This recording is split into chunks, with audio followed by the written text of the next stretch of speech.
So again, we're not going to tell you the whole synopsis of the movie, but it kind of starts with our friend here, Charlie Bucket, going to see this guy, who I always thought was kind of a jerk, a little bit. The Candy Man. I didn't like him. Even but remember, he was worried about GI issues. He's like, "You'll get a stomach ache if you eat it like that." But then he had no problem. So he wasn't that much of a dick. But then he opened up that thing and knocked the girl's jaw. So you take it. Oh yeah, that's the best. Yeah, so he's like, watch your stomach. Boom. Get out of my way, bitch! I'm getting a scrum-diddly-umptious ball. I'm trying to make money, bitch. So it's like. So I don't know. I just, and even later on when he comes back after he gets when he comes back just now, when he comes back, because he looks through the window originally, and then this is after he gets the quarter in the grate. That's what this picture's from. Yeah. So yeah, and he's looking at him like, why's your poor ass in here? He's like not even looking at him nicely. Yeah. He's like, you're never in here, you broke motherfucker. I mean, think about it. The other kids were in there. They got songs and dances and free candy. He walks in. He's like, "What the fuck you doing here?" The kid with the black hair? The kid with the black hair and the yellow shirt that's like in every scene because he was like son of the director. Right, exactly. He's like, a scum dimly umptious bar. What's that? Exactly. He murdered the name of the candy bar like Guts would fucking murder somebody's name. Yeah, exactly. More on that later. What's your name, man? Mark Rascamatini? Exactly. Yeah, so I found out that little motherfucker with the yellow sweater was actually, I think, son of the director. That's why he was also like when the what is it? The freaking teacher stops the class, remember? Yeah, he's the one that says it, yes. He's the one that tells everybody that there's tickets, and guess what? You can win all this shit. And, so that's why he got all those parts, that little motherfucker. Okay, class dismissed. All right, here. So he buys his little chocolate, and he goes around the corner like a psycho and opens it around the corner, right? And what happens? Boom. He gets the golden ticket. So then he looks like a crackhead in an alley.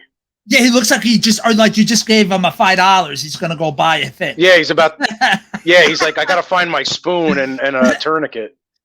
But I mean, fast forward, he goes back and tells that he's got the golden ticket, blah blah blah, and the kids get there and stuff. Now, I like, and again, please give your opinion, how they set up, how they show each kid and a little bit about him. I like how they do that. And it really made me not like them. Like, even as a kid, I didn't like the kids. Yeah, they all sucked. Right. But then you heard Cheer Up Charlie, and you started crying. You know what I mean? You're like, dude, were you the little fat boy? Right, exactly. I was the little fat boy crying with Charlie.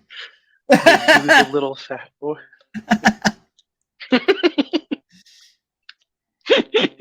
Hey, Ak, were you the little fat boy?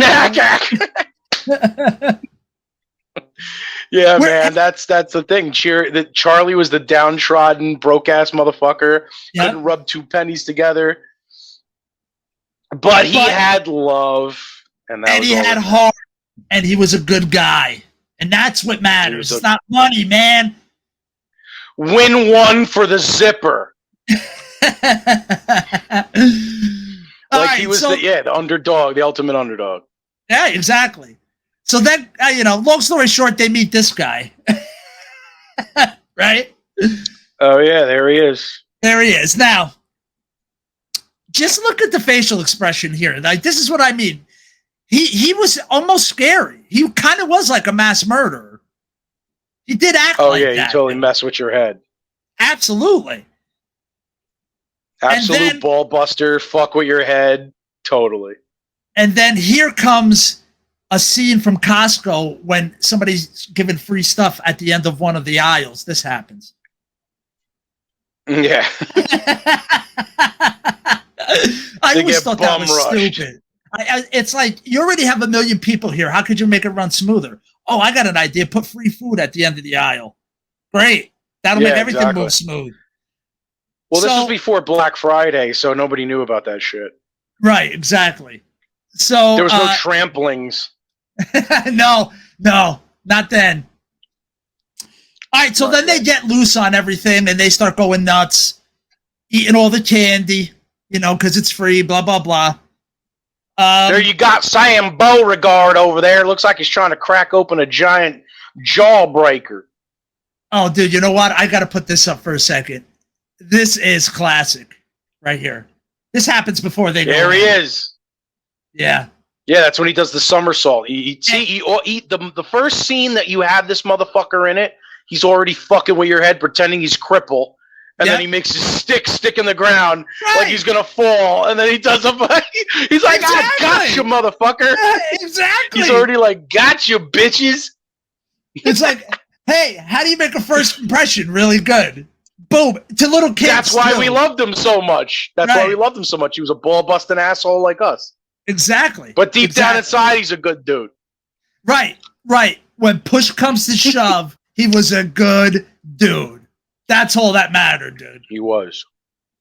He was a good dude until he had to blow the whistle. then bad things would happen. Or bad things just happened, I should say. Yeah, that means, that's the fire alarm. That's the death rattle. That's the death rattle of the kid, whoever it was. That's usually a code red in the hospital. It's like, yo, someone's dying, motherfucker. Right. That's when it's time to say your goodbyes. Get the crash card. But I think one of the scene that like freaked me out as a kid that was like weird was when they went on the boat. The best, most terrifying scene of all time. Yep. Dude, they literally it was a snuff film. It was a snuff film. Yeah. It was a snuff film for chickens. Right. And eyeballs. Oh yeah, and millipedes and fucking creepy crawly shit. Yep. And all you see is fucking with your head, bro. Oh, now I am gonna be sick. You're right. That's right. Stop the boat. All right. That's right. You knew you were in trouble if the whistle sounded, and you knew you were in trouble if you saw these dudes. That was before the death rattle. When you saw them pop in, you knew some kid was going out. Definitely. Yeah, that motherfucker gone. Dead man walking. You're a dead man walking. And then, Facts, you see each of the kids with, gluttony and all like this deadly sins almost. It was. Yeah, like you're waiting for Morgan Freeman to show up. Exactly. So yeah, but here's what you don't think is going to happen. You don't think that Charlie Bucket and Grandpa are going to be dicks, but then this happens. They fucking stole a couple beers that made them fly. Dude, exactly, bro. Exactly. You think, nah, man, all the bad people, they're doing it and blah, blah, blah. But, you should have got an idea, too, that maybe something was off with Grandpa and Charlie when everybody's being sick and scared on the boat. I think Gramps was an alkie. That's what I think. Oh, 100%. That's why he never got out of bed, but he was perfectly fine to walk. The motherfucker was hungover for like 20 years. You know what? I don't be honest with you. He reminded me of what my Uncle Mike would have been like at his age. Oh, fucking amen, bro. Absolutely. Amen. R.I.P. Uncle Mike. Yep.